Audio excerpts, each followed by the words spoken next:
So ఈ అన్న అయితే ఇప్పుడు మనకు హెల్ప్ చేస్తున్నారు. ఏం పేరు అన్న?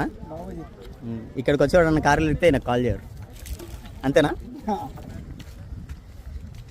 సో ఇది ఇప్పుడైతే ఇక్కడ కింద అయితే కడతారు.